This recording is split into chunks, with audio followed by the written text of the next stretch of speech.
Notre premier séjour en Ardèche nous a permis de découvrir les sites touristiques connus. Quelques années après, nous sommes dans la petite cour verte, en chambre d'hôte. Sylvie, notre hôtesse, nous a fait connaître une autre Ardèche, plus identique.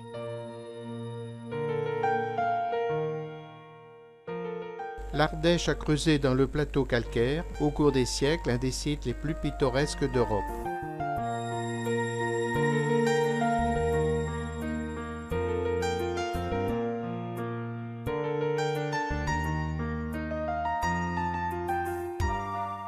La sériculture, présente dès 1710, va décroître à partir de 1850, victime d'épidémies, des soies d'Orient à bas prix et des soies synthétiques.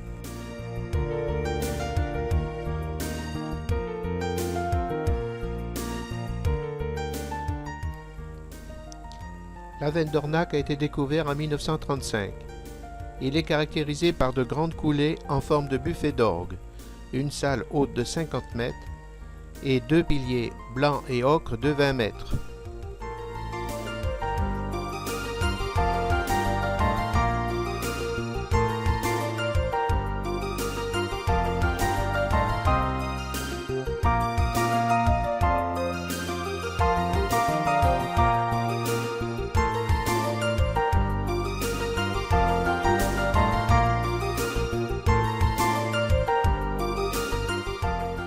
Les eaux chaudes rejetées par la centrale nucléaire de Pierrelatte chauffent une serre tropicale de 800 mètres, conservatoire de 400 animaux, crocodiles, tortues géantes, oiseaux, et de 600 espèces végétales exotiques.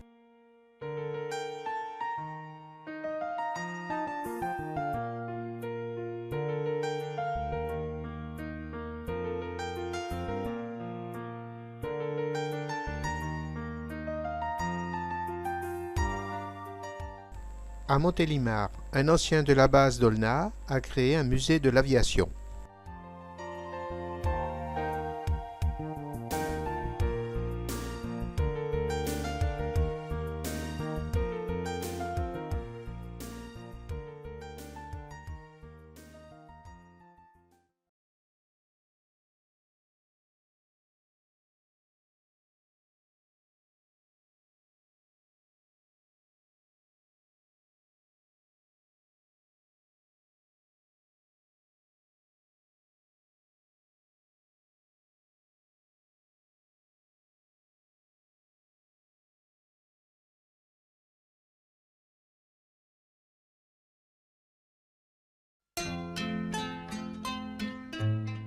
Des éoliennes nous accueillent à notre arrivée dans le massif du Tanargue.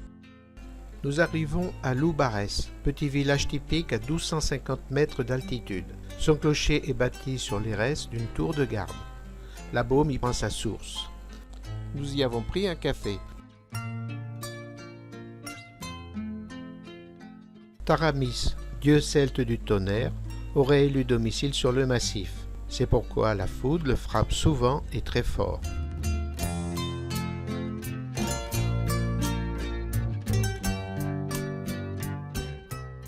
Dans la vallée de la Baume, au cœur des Cévennes ardéchoises, Valgorge, chef-lieu de canton, doit son nom au goulet du Pied-de-Bœuf où s'engouffre la rivière. En 2005, le crash d'un bombardier d'eau engagé contre un incendie de forêt provoque la mort des 2 pilotes. Nous suivons les gorges de la Baume jusqu'au pont de Goix avant de monter à la petite cour verte par une toute petite route de montagne avec de nombreux lacets en épingle à cheveux.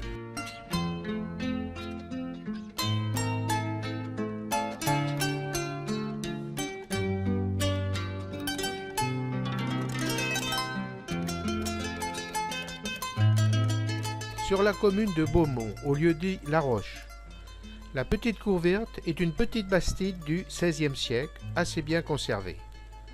Elle a été restaurée et remodelée pour en faire un lieu d'accueil touristique.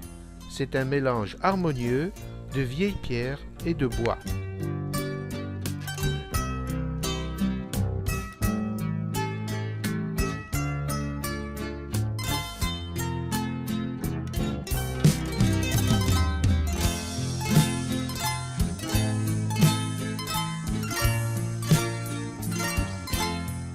La jonction de terrasses et de balcons procure des vues agréables sur la haute vallée de la Baume et sur le Tanargue.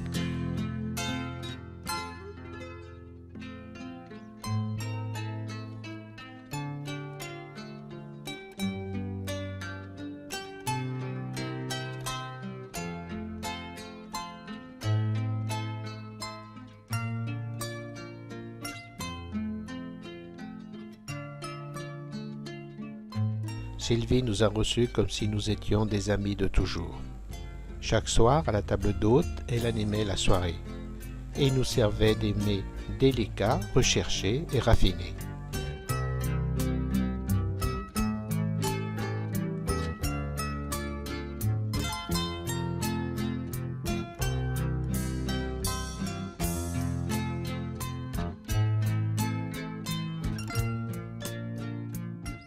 Ce village médiéval, situé entre la Baume et la Drôbie, a été fondé selon la légende par Charlemagne après avoir chassé les Sarrasins de la région et lui donna le nom de sa célèbre épée.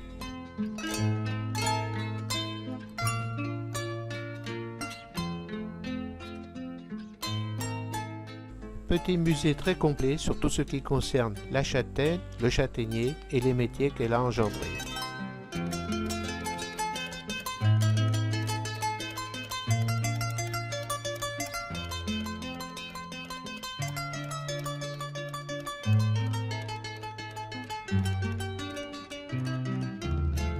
Devant la cheminée, les bancs avec des tiroirs pour conserver les châtaignes. À chaque extrémité, un espace pour les chats qui se chauffent. Leur présence éloignait les rongeurs.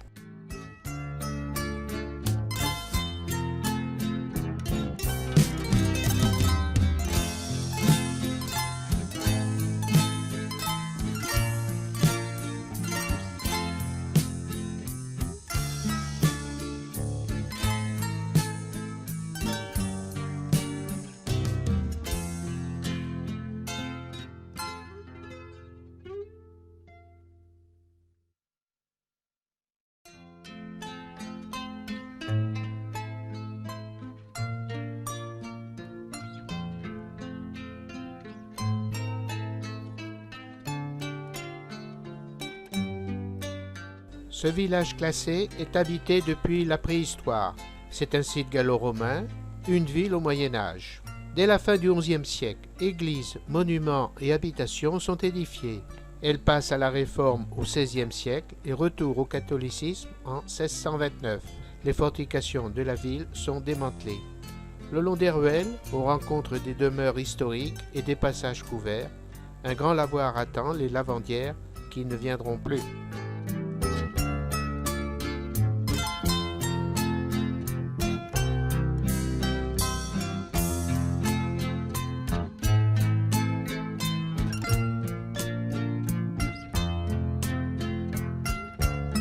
Est-ce un soleil, une fleur, ou plutôt la Gardabelle?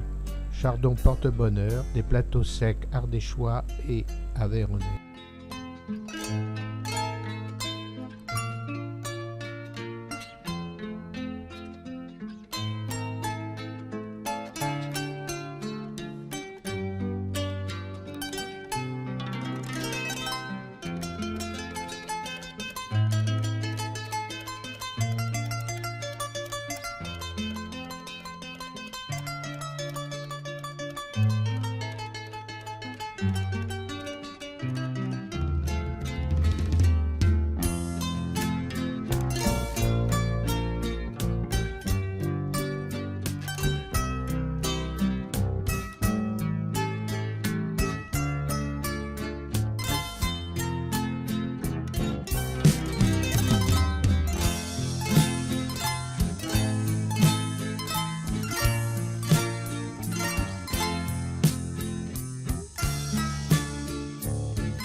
Notre-Dame de Tine, édifiée à la fin du XIIe siècle, est un édifice roman du Midi méditerranéen, classé monument historique en 1848.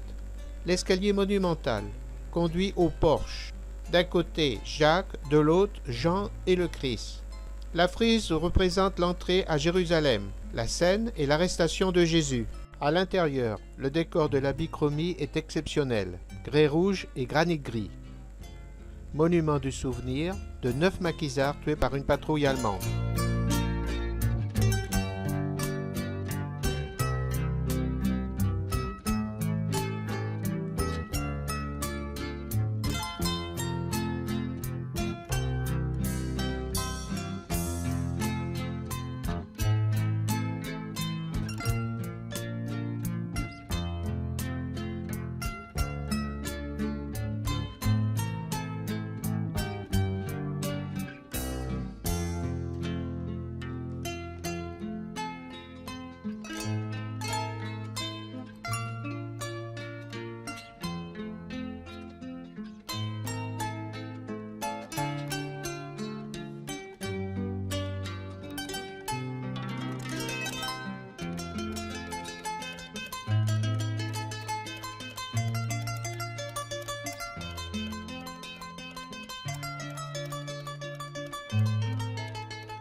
Près d'une nécropole préhistorique, dans un paysage aride au contrefort des Cévennes, La Baume, vieux village de caractère, s'accroche à la falaise surplombant la rivière de même nom.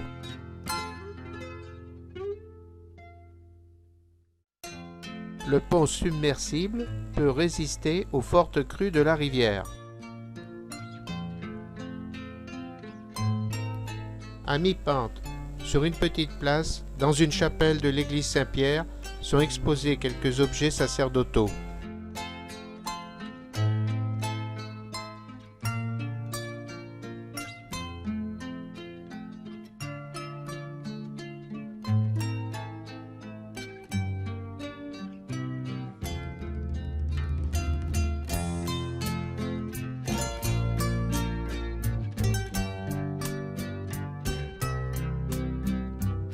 Sur ce rocher escarpé, surplombant l'Ardèche, entouré de falaises et de remparts, c'est un des plus beaux villages de France. La place a été occupée du 8e au 9e siècle par les Maures, à travers de petites rues tortueuses et escarpées, où se succèdent arcs-boutants, passages voûtés et portions d'escalier.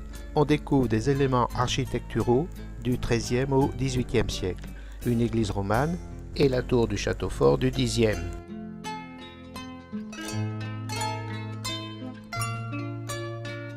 Exposition de patchwork dans l'église.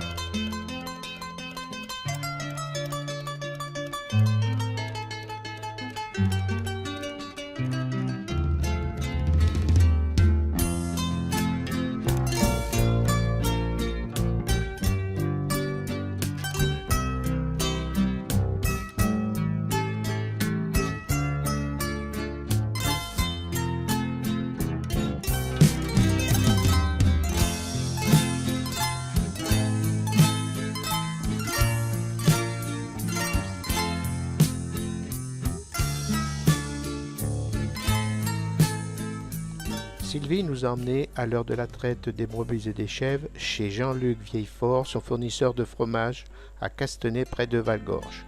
Nous ne sommes pas partis les mains vides.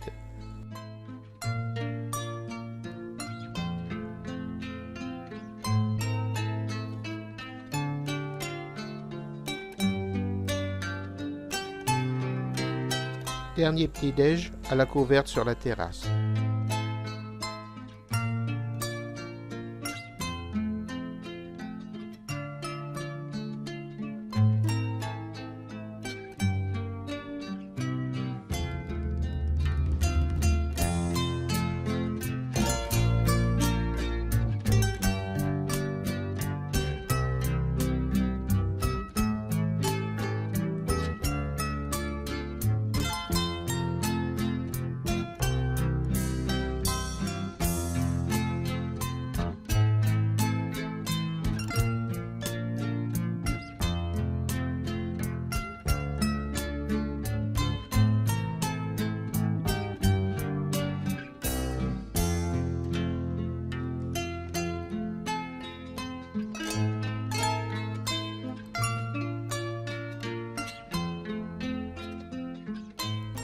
Arrêt déjeuner au bord du lac de Coucouron, entre Ardèche et Haute-Loire.